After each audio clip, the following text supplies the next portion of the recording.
Bonjour, voici votre mise à jour du renseignement de Stylo News pour le 4 mars 2026. Cette mise à jour du renseignement est une présentation de ProWave AI, les concepteurs de Stylo Intel Ops et de Stylo News. Le 9e congrès du parti vient de s'achever à Pyongyang, et il en ressort une toute nouvelle orientation stratégique pour la Corée du Nord. Le principal résultat politique de ce congrès, c'est bien la réélection à l'unanimité de Kim Jong-un au poste de secrétaire général du Parti des travailleurs. Une décision qui, bien sûr, vient réaffirmer son contrôle absolu et consolider son pouvoir, sans la moindre opposition visible.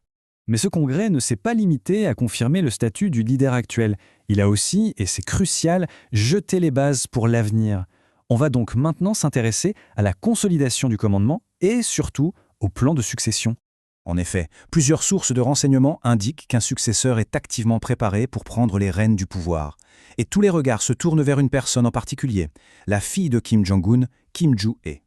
Alors, comment prépare-t-on un successeur si jeune ? Eh bien, on observe une campagne d'image très soigneusement orchestrée. Bien qu'elle n'ait qu'environ 13 ans, sa présence publique lors des grands événements ne cesse de s'intensifier.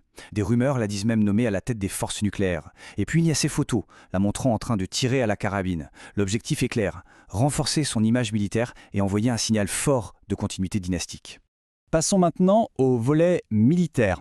L'un des points saillants du Congrès, c'est l'accent qui a été mis sur une expansion vraiment significative de l'arsenal nucléaire et plus particulièrement les capacités tactiques.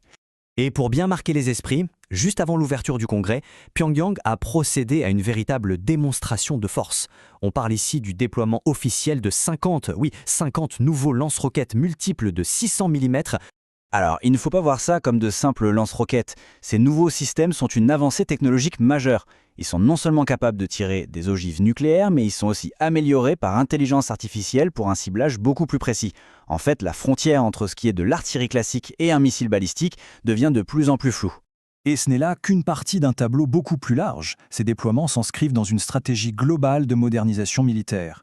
Le régime a été très clair. Il a l'intention d'étendre son arsenal nucléaire chaque année, de développer un nouveau grand sous-marin à capacité nucléaire et un plan de défense quinquennal entièrement révisé doit être dévoilé.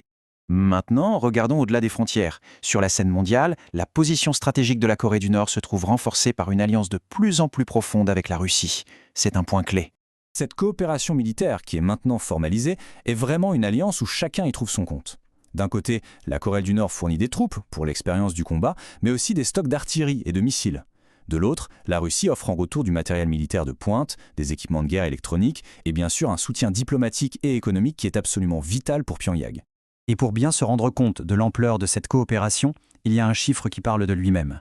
D'après les renseignements sud-coréens, on estime que la Corée du Nord a déjà expédié près de 33 000 containers de fournitures militaires vers la Russie. Cette carte illustre bien la portée géographique de cette alliance. On voit ici que des troupes nord-coréennes seraient même en train d'acquérir une expérience de combat directement en Ukraine.